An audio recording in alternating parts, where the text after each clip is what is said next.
Hello viewers, welcome to Jeevas Nalabagam. இன்னைக்கு வந்து கோதுமை பிஸ்கட் செய்யலாம் அப்படின்ட்டுங்க. அதுக்கு மெயினாக வந்து நான் என்னென்ன எடுத்துருக்கேன்னு சொல்லிடுறேன். இது வந்து கோதுமை மாவு நெய் பிஸ்கட்னு சொல்லலாம். யூஸ்வலாக இதுக்கு வந்து எப்பவும் மைதா மாவு யூஸ் பண்ணுவாங்க. நான் இதுக்கு கோதுமை மாவு ட்ரை பண்ணியிருக்கேன். இதுக்கு வந்து நான் கோதுமை மாவு 2 கப் எடுத்திருக்கேன். அதுக்கு ஈக்குவலாக சுகர் வந்து பவுடர் பண்ணி போடணும். ரொம்ப ஈக்குவலாக போட்டால் ரொம்ப ஸ்வீட்டாக இருக்கும். அதனால் வந்து நான் இந்த மாதிரி நைஸாக பவுடர் பண்ணி வச்சுருக்கேன். ஸோ இது வந்து இப்போ கிட்டத்தட்ட வந்து 2 கப்புக்கு கொஞ்சம் கம்மியாக இருக்குது. நெய் வந்து இதுங்க மெயினாக நம்ம வந்து தண்ணி சேர்த்தாமல் கம்ப்ளீட்டாக நெய்யில் தான் பிசைய போகிறோம். நெய் வந்து நம்ம இப்போ வந்து கிட்டத்தட்ட நெய் வந்து ஒரு 300 ml நெய் எடுத்து வச்சுருக்கேன். ஸோ நம்ம வேணுங்கிற அளவுக்கு தான் சேர்த்திக்க போகிறோம். இதில் கொஞ்சம் ஏலக்காய் பவுடர் ஃப்ளேவருக்கு, இதில் கொஞ்சம் ஏலக்காய் பவுட்ரு. இப்போ டேரெக்டாக இதை அப்படியே நம்ம மிக்ஸ் பண்ண வேண்டியதாங்க.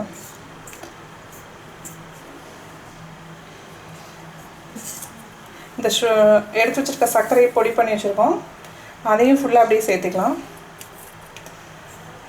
இது எல்லாத்தையும் சேர்த்து நல்லா ஒரு மிக்சிங் பண்ணிவிட்டு இப்போ என்ன பண்ண போகிறோம்னா கொஞ்சம் கொஞ்சமாக நெய் விட்டு பிசைய போகிறோம். இதில் நம்ம பால் தண்ணி இந்த ஐட்டம் எதுவுமே லிக்விடாக வந்து ஒன்லி நெய் மட்டும்தான், கீ மட்டும்தான் சேர்த்துறோம். இதெல்லாம் நல்லா மிக்ஸ் ஆகிடுச்சு.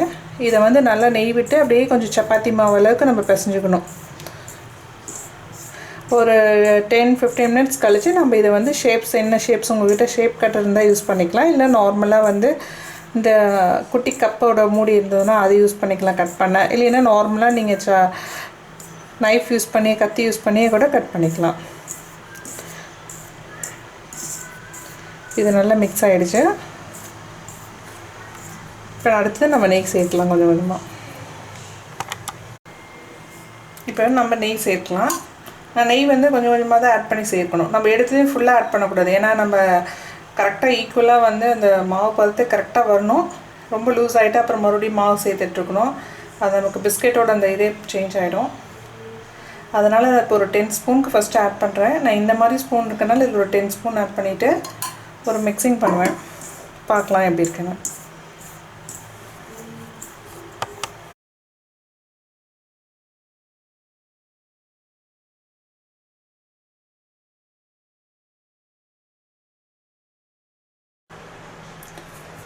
இப்போ பாருங்கள், இப்போ நெய் விட்டு கம்ப்ளீட்டாக பிசைஞ்சிட்டேன். இப்போ வந்து இது நமக்கு வந்து எப்படி இருக்கணும்னா உங்களுக்கு மாவு கையில் எடுத்து இப்படி ஷேப் நம்ம இப்படி பிடிக்கிற அளவுக்கு இருக்கணும். இதை வந்து நான் என்ன பண்ண போகிறேன்னா ஒரு 10 மினிட்ஸ் இல்லை 15 மினிட்ஸ் அப்படியே வச்சிடலாம். ஒரு 15 மினிட்ஸ்க்கு அப்புறம் என்ன பண்ணலான்னா எடுத்து நம்ம சப்பாத்தி கல் இல்லைன்னா இந்த மாதிரி நம்ம இந்த இந்த இதில் வந்து நீங்கள் ஸ்லாப்லேயே கூட நார்மலாக இது சப்பாத்தி தேய்க்கிற மாதிரியே மாவு நல்லா ஷேப் பண்ணிவிட்டு தேய்ச்சிட்டு நம்ம என்ன ஷேப் வேணுமோ கட் பண்ணிக்கலாம். உங்களுக்கு பார்த்திங்கன்னா இந்த ஷேப் வந்து இது பிடிக்கிற அளவுக்கு வந்திருக்கு. ஸோ இப்போ கரெக்டாக இருக்குது. இது எல்லாத்தையும் ஒன்றா சேர்த்து அப்படி இப்படி வச்சுடுங்க. அவ்வளோதான். ரொம்ப லூஸாக சப்பாத்தி மாவு அளவுக்குலாம் நீங்கள் சேர்க்க தேவையில்லை. ஏன்னா நம்ம இது ஃபுல் அண்ட் ஃபுல் நெய்யில் தான் சேர்த்திருக்கோம். அப்படியே அழுத்தி விட்டு கிட்ட ஜாயின் பண்ணி விட்டுருங்க. ஒரு 15 மினிட்ஸ் பிளேட் வச்சு மூடிடுங்க. இது அப்படியே இருக்கட்டும். அதுக்கப்புறம் இது எப்படி தேய்ச்சி போடுறதுன்னு சொல்கிறேன். இது வந்து நான் வந்து ஓவன் வந்து நீங்கள் நார்மலாக குக்கர்லேயே யூஸ் பண்ணலாம். இல்லை ஓவன் இருக்கீங்க டைரெக்டாக மைக்ரோ ஓவன் இல்லைன்னா நார்மல் கன்வென்ஷனல் ஓவன் இருக்கீங்க அதையும் யூஸ் பண்ணலாம். இல்லைன்னா நார்மலாக நம்ம குக்கர்லேயே கூட யூஸ் பண்ணலாம். நான் அது எப்படி செய்கிறதுன்னு சொல்கிறேன். நான் குக்கருக்கு பதிலாக இன்னொரு கேக் அண்ட் பிஸ்கெட் செய்கிற ஒரு இது இருக்குது, ஓவன் இருக்குது. நான் அதில் யூஸ் பண்ணுவேன். குக்கர்லேயும் நீங்கள் நார்மலாக உள்ளே ஒரு பிளேட் வச்சு இதை செய்யலாம். இது அப்படியே இருக்கட்டும்.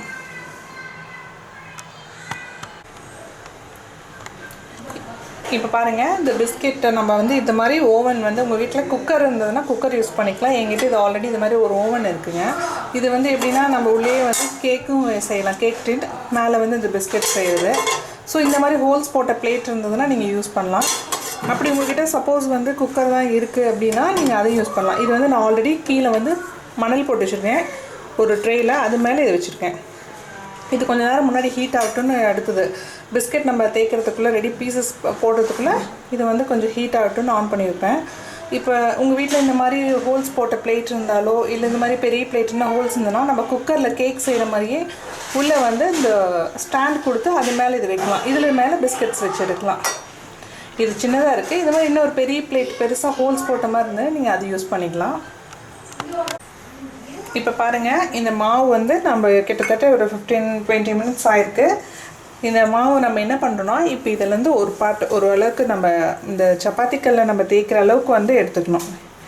எடுத்துட்டு இந்த மாதிரி இதில் எடுத்து வச்சுட்டு நம்ம வந்து என்ன பண்ணலான்னா, சப்பாத்தி ரோலிங் இருக்குது இல்லைங்க, அதுலேயும் தேய்க்கலாம். இல்லைன்னா நான் யூஸ்வலாக ஒரு பவுல் கப் இருக்குது, அதில் தேய்ச்சிப்பேன். இந்த மாதிரி எல்லாத்தையும் மாவை நம்ம நல்லா கிட்ட சேர்த்திக்கணும். இப்படி கிட்ட சேர்த்திட்டு நீங்கள் வேணா கூட இந்த ஒர்க்கிங் ஸ்பேஸ் இந்த இடத்துலையும் கூட நீங்கள் யூஸ் பண்ணலாம். இந்த ஸ்லாப் மேலே கூட யூஸ் பண்ணலாம். க்ளீன் பண்ணிவிட்டு மாவு அதுலேயும் நீங்கள் தேய்க்கலாம். இன்னும் நல்லா பெரிய சைஸஸ் தான். நான் இந்த சப்பாத்தி கல் இருக்கிறனால இதுலேயே அப்படியே தேய்ச்சிக்கிறேன். இது மேலே வச்சு ஒரு ப்ரெஸ் பண்ணி இது மாதிரி ஒரு பவுல் நார்மல்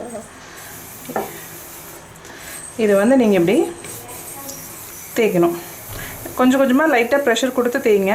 கிட்ட அப்படியே மாவு எல்லாம் பிரிகிற மாதிரி தான் இருக்கும். பட் ஆனால் அப்படியே கிட்ட சேர்த்திக்கலாம். இப்படி கிட்ட சேர்த்துனீங்கன்னா அழகாக நல்லா அப்படியே ஃப்ளாட்டாக வந்துடும். ரொம்ப தின்னாகவும் இல்லாமல் ரொம்ப திக்காகவும் இல்லாமல் இருக்கணும். அப்போ தான் பிஸ்கட் கரெக்டாக இருக்கும். இல்லைன்னா ரொம்ப திக்காக போட்டிங்கன்னா ஹார்டாக இருக்கிற மாதிரி இருக்கும் சாப்பிட. மீடியமாக தேய்ங்க. நல்லா இப்படி தேய்ச்சி விடுங்க. இந்த சைடெல்லாம் கொஞ்சம் கிட்ட தேய்ச்சிட்டு உங்கள் கிட்டே வந்து ஷேப் கட்டர் இருந்தால் யூஸ் பண்ணுங்கள். இல்லைன்னா டேரெக்டாக வந்து நைஃப் யூஸ் பண்ணியும் பண்ணலாம். இப்போ நம்ம இந்த மாதிரி ஷேப் கட்டர் இருக்குது என்கிட்ட. நான் இந்த மாதிரி ஸ்டார் இந்த டிசைன்ஸ் இருக்குது. ஸோ நமக்கு எந்த ஷேப் வேணுமோ அந்த ஷேப்பில் வச்சு நம்ம ஒரு ப்ரெஸ் பண்ணுங்கள். ப்ரெஸ் பண்ணிவிட்டு இப்படி வெளியில் தள்ளுங்க. இந்த சைடாக இருக்குது இந்த மாவில் எடுத்துடலாம். ஸோ நமக்கு இந்த ஷேப் அப்படியே கிடச்சிடும். ஸோ இதை நான் ஆல்ரெடி வந்து ஒரு 4-5 பீசஸ் ஆல்ரெடி ரெடி பண்ணி வச்சுருக்கேன், கட் பண்ணி. ஸோ இந்த மாதிரி நான் ஆல்ரெடி ஏற்கனவே வந்து ரெடியாக இருக்குது. ஷேப்ஸ் போட்டு வச்சுருக்கேன். இப்போ வந்து நம்ம வேணால் உங்களுக்கு நைஃப்லையும் கட் பண்ணி காட்டுறேன். உங்களுக்கு ஸ்கொயர் டைப்பு இல்லை ரெக்டாங்கிள் டைப் வேணும் அப்படின்னா நீங்கள் நார்மலாக கத்தியிலே கூட இதை கட் பண்ணிக்கலாம். இந்த மாதிரி ஷேப்பை வந்து நம்ம என்ன பண்ணுறோன்னா, இந்த மாதிரி போட்டிங்கன்னா அழகாக பீசஸ் வந்துடும். இதை சைடில் இருக்கிறத இதை வச்சு எடுத்துடலாம். ஸோ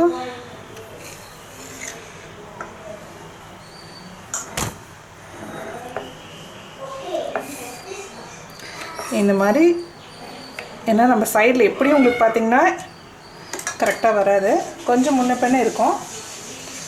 ஸோ நம்ம இதெல்லாம் இந்த எக்ஸ்ட்ரா பீசஸ் எல்லாத்தையும் எடுத்து மறுபடியும் பவுல்லே போட்டுருங்க. அடுத்த செகண்ட் டைம் நம்ம வந்து தேய்க்கிறப்ப யூஸ் பண்ணிக்கலாம். நல்லா இருக்கிற பீசஸ் மட்டும் நம்ம இப்போ யூஸ் பண்ணிக்கலாம்.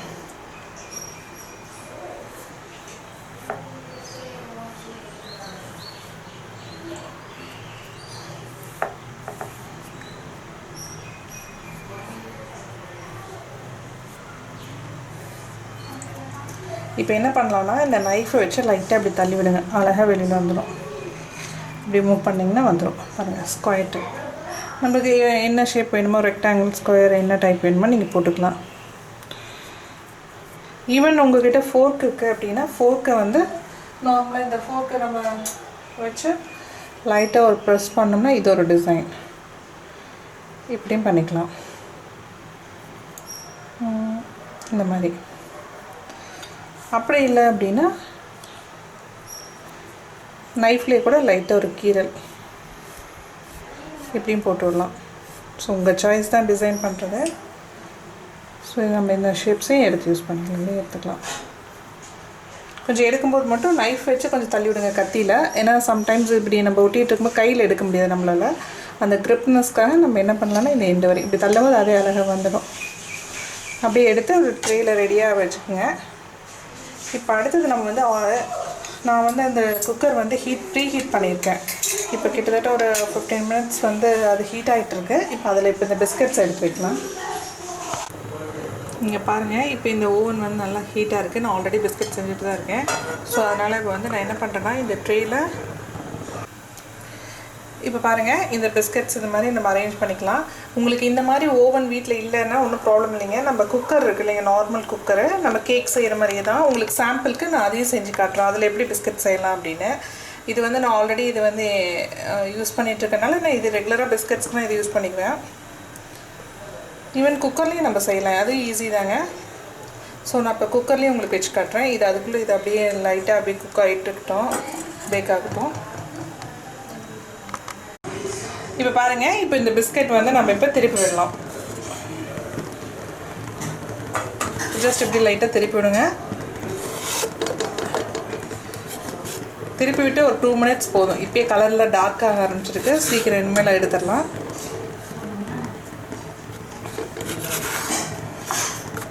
இது மாதிரி ஓவன் வந்து இது வந்து ஆக்சுவலி இது வந்து ரொம்ப பழைய இதுங்க. இது வந்து கிட்டத்தட்ட இது ஒரு 30-35 இயர்ஸ் இந்த ஓவன் ஆகுது. இந்த மாதிரி மாடல் இப்போ வந்து ரொம்ப ரேர் தான், கிடைக்க மாட்டேங்குது. இது 2-in-1 கேக்கும் செய்யலாம், பிஸ்கட்டும் செய்யலாம். பட் இப்போ ஸ்டெயின்லெஸ் ஸ்டீலே கிடைக்குதுன்னு சொல்கிறாங்க. பட் இது வரைக்கும் எனக்கு கிடைக்கல. நானும் ட்ரை பண்ணிகிட்ருக்கேன். பட் இதில் தான் நான் இப்போதைக்கு கரெக்டாக யூஸ் பண்ணிகிட்ருக்கேன். ஒரு 2 மினிட்ஸ் இருக்கட்டும், நம்ம பிஸ்கட் எடுத்துடலாம். இப்போ பாருங்கள், 2 மினிட்ஸ்க்கு அப்புறம் இப்போ இதை எடுத்துடலாம். ரொம்ப நேரம் விட்டுட்டோம்னா ரொம்ப கலர் டார்க்கான மாதிரி வேணும். ஸோ இப்போ நம்ம இந்த பிஸ்கெட்டை எடுத்துடலாம். இப்போ பாருங்கள், 2 பக்கமே லைட் அந்த ப்ரௌனிஷ் வர ஆரம்பிச்சிச்சு. இனிமேல் எடுக்க ஆரம்பித்தா சரியாகும்.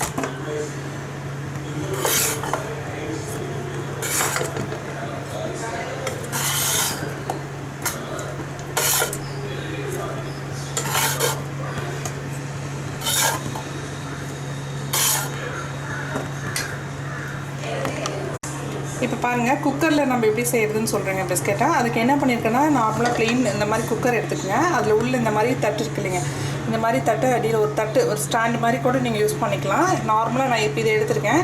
இன்னொன்று வந்து நம்ம என்னென்னா இந்த ஹோல்ஸ் போட்டது இந்த மாதிரி பிளேட்டு. உங்களுக்கு இது மாதிரி பிளேட்டு இன்னும் கொஞ்சம் பெரிய சைஸ் இருந்தாலும் யூஸ் பண்ணிக்கலாம். இப்போ நம்ம இதில் என்ன பண்ண போகிறோம்னா, இந்த பிஸ்கெட் எடுத்து இதில் வைக்க போகிறோம்.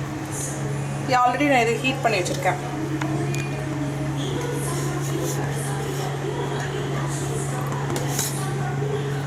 கொஞ்சம் சின்ன சைஸுங்கிறதுனால உங்களுக்கு வந்து பிஸ்கெட் வந்து பார்த்திங்கன்னா கொஞ்சம் ஒரு 4 பிஸ்கெட்ஸும் வைக்க முடியும், பிளேட் சின்னதாக இருக்கனால.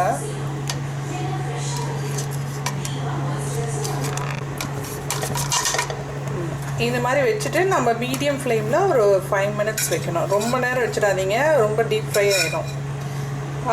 இதோட நம்ம என்ன பண்ணுறோன்னா, இதுக்கப்புறம் இதை மூடி போட்டு க்ளோஸ் பண்ணி வச்சுருங்க. மூடி வெயிட் வந்து லிட் போடக்கூடாது.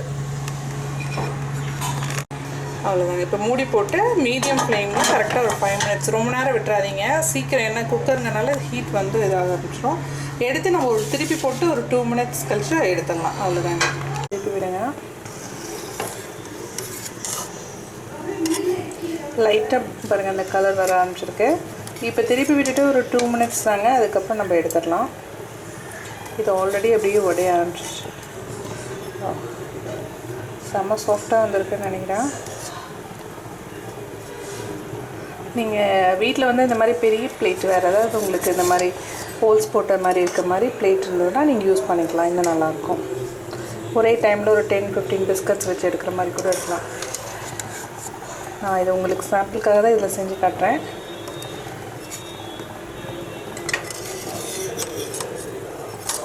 பட் இது கொஞ்சம் டைம் எடுக்கும் உங்களுக்கு. பார்த்திங்கன்னா பொறுமையாக திருப்பி விடணும். ஆல்மோஸ்ட் ரெடி ஆகிடும். இப்போ நம்ம மறுபடியும் இதை என்ன பண்ணுறோன்னா, குக்கர் க்ளோஸ் பண்ணிவிட்டு 2 மினிட்ஸ்க்கு அப்புறம் எடுத்துடலாம்.